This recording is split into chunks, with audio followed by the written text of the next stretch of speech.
All right, so I'm gonna just get into it.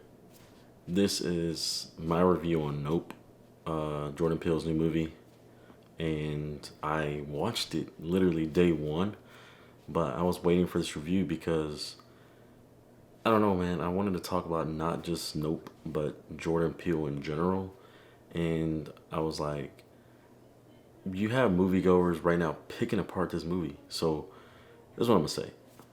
Nope is gonna be the review, but I'm gonna talk about all three of his works because it's very important. Nope is a film, well, on paper, what you see is about a brother and a sister. Their dad died, and they don't know why. 6 months later, they realize there's something in the clouds, and they want to capture it so they can make money because they're pretty much not making money off their job they used to do as horse wranglers. So they want to capture this thing in the clouds, which is technically like a UFO, and you learn a little more around the way. And of course, this is not a spoiler-free review. I'm going to talk about the movie and everything that I can, that I want to, of course.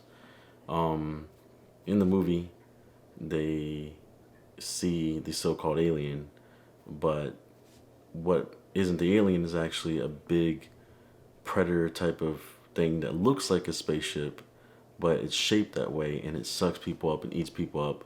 Of course, if you see it, which Jordan Peele has a big thing about spectacle in the whole movie, which is very important. So if you see the thing comes after you and sucks you up and eats you pretty much.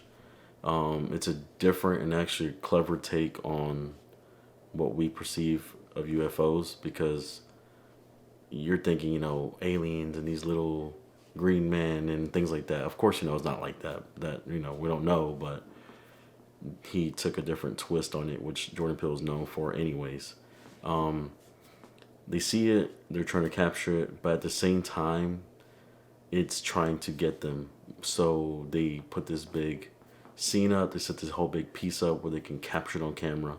Of course, what's crazy is it kills anything electrical working, so they use analog cameras, bunch of different equipment, old school equipment, which is kind of cool to see like old IMAX camera being used, and this is a big deal because Jordan. I think it's the first Jordan Peele movie in IMAX.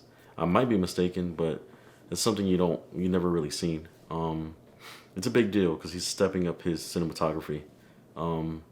Biggest thing is they capture it and they kill it at the same time, in a weird way, and in a movie that's pretty much it. Um, Jordan Peele. I mean, there's some other things in there. I will say this. There's other things in there that he adds into his films that are important. Discussions, things to talk about. I don't want to say the movie beat by beat. There's no point. If you've seen it, you're probably watching this review because you already seen it, or you're like me sometimes where you just watch reviews before you see it, and you still go watch the movie. Um, the good part is he advertised the film really clever. There was a scene in the trailer where you're thinking that's an alien, but really the woman was mauled by a ape, pretty much a chimpanzee, and that scene is really cool because he's talking about this predator thing and taming a predator, and you can't. And he brings a Jaws element to the film, and what is the other movie? Close Encounters of a Third Kind, and it's a really good thing, especially like the Jaws feel. And they're not trying to really kill it, even though they do, but they have a different reason, and bringing different people, different ethnic backgrounds, like he's always done in all three of his films, is very key and important. Um, I think the biggest thing is he took something, twisted it around, and made it like a monster movie, which Jaws was. And Jordan Peele has made something pretty clever. Now, the biggest things I will have to say is I feel like the movie is a little too long. The beginning was a little long and stretched out. Um, Other than that, though, everything else is enjoyable. Once the movie is going, it's enjoyable. The actors, Kiki Palmer was actually pretty good. She was engaging. You wanted to see her on screen. Um, OJ, the character OJ, he played in Get Out, Daniel, and in this movie he played a great actor. I feel like pretty much every move from here on out is going to be Jordan Peele and Daniel working together in some kind of film. They have good chemistry. You can see it on the film how he's a good actor, and that's really amazing. You want to have an actor that can do any kind of role for you, and that's pretty much him.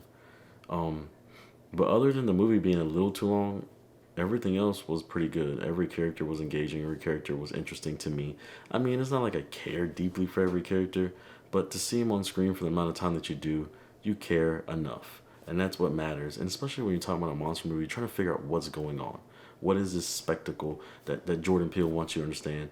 And once you find that out, you're like, okay, now we know what's going on. And when you first see it, you're like, this is kind of cool. We know it's different. But the biggest moment, I think the biggest moment of that film is when it comes out on Jupiter's Claim, and sucks everybody up. It just sucks everybody up. It goes, and when I seen the scene, I was like, this is fucking insane. You know what I'm saying? Like, it's a crazy scene. The biggest deal is you're talking about Jordan Peele getting creative freedom to make any kind of film that he wants. So, for example, Get Out was his own thing completely. He written these films, he directed these films, he's a part of the creative project.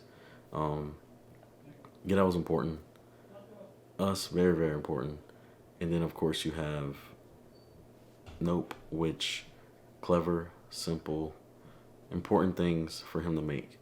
Um, the biggest thing I have to say, though, we don't have directors or creators in the movie industry right now that are given the freedom that Jordan Peele was getting.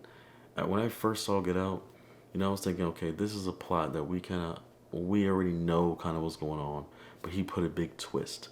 Then you have Us, which is pretty much a topic of.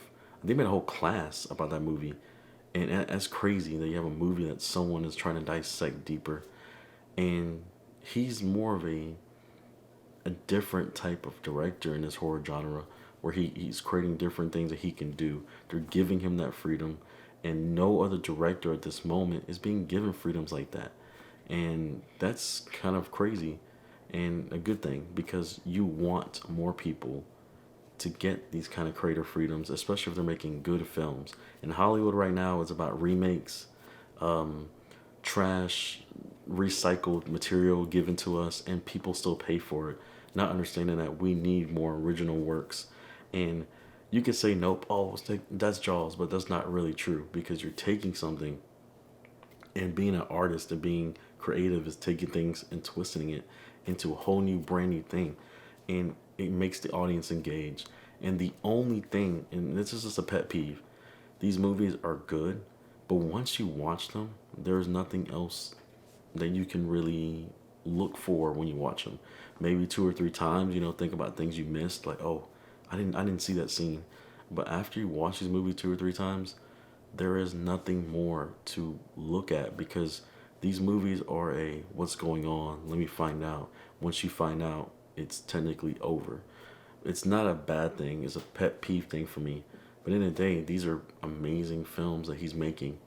And going forward, I don't know what his next project could be, but so far he's shown that he can make pretty good horror movies, pretty good thrillers, pretty good movies that get into your head. And this is a pretty good film. If you haven't seen it, go see it. I don't really have no complaints. And like I said, the beginning is mostly a little slow, and that's why I think a movie is a little too long, going in 2 hours and I think 15 minutes around there, 2 hours and 15 minutes. But other than that, go see the movie, support his movies, please do, because we need more people like him, and we definitely need more movies by him. And maybe 10 years, 20 years down the road, we're talking about Jordan Peele doing amazing things. Hopefully one day I'll get to work with someone like him, but until next time.